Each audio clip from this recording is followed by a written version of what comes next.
আসসালামু আলাইকুম ভিউয়ার্স। আজকে আপনাদের সবার মাঝে আমি একটা আবারও চীনা হাঁসের ভিডিও নিয়ে আসলাম। দেখেন, আপনারা ভিডিওটা সম্পূর্ণ পুরা করবেন, ভিডিওটা টেনে টেনে দেখবেন না, আর আমার চ্যানেলটাকে লাইক সাবস্ক্রাইব করে দিবেন। আজকে আমি সবাইকে বলছি, যদি কেউ চীনা হাঁস পালতে চান বা হাঁস প্রেমিক কেউ আছেন, তাহলে আপনারা এরকম আমার মতন ছোট্ট একটা চীনা হাঁসের ফার্ম করতে পারেন। আমি 20টা চীনা হাঁস দিয়ে শুরু করছি। আমি শুরু করার পরে আমি 2-3 বার ডিম পারছে আমার হাঁসগুলা। ডিম পাড়ার বাদে আমি বাচ্চা নিয়েছি 2-3 বার। এখন আবারও আমার এখান থেকে 4টা হাঁস ডিম পাড়া কুচে পড়ছে। আপনারা ভিডিওটা একটু সময় ধৈর্য ধরে দেখান।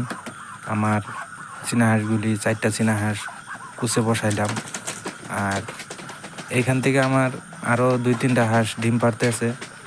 যে 4টা হাঁস আমি কুচে বসাইলাম, এই 4টা হাঁস আপনাদেরকে দেখাবো। আপনারা ভিডিওটা দেখতে থাকেন। আর যদি কেউ ভাবছেন যে চীনা হাঁসের বাচ্চা ভাই আপনি দিতে পারবেন নি, ভাই আমি দিতে পারবো বাচ্চা আপনাদেরকে, কিন্তু বাচ্চা আমি ধরেন আমার জায়গা থেকে, আমার যেখানে ছোট্ট একটা চীনা হাঁসের ফার্ম আছে, এখান থেকে 100 কিলোমিটার দূরত্বে আমি বাচ্চা দিতে পারবো আপনাদেরকে।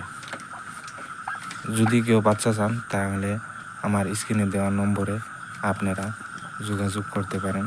আমি নম্বরটা স্ক্রিনে দিয়ে দিব। আর যারা নাকি চীনা হাঁস প্রেমিক, ওরা আমার নম্বর রেখে দিবেন। আপনাদের হাতে যদি পুঁজি হয় তাহলে আমাকে ফোন দিবেন।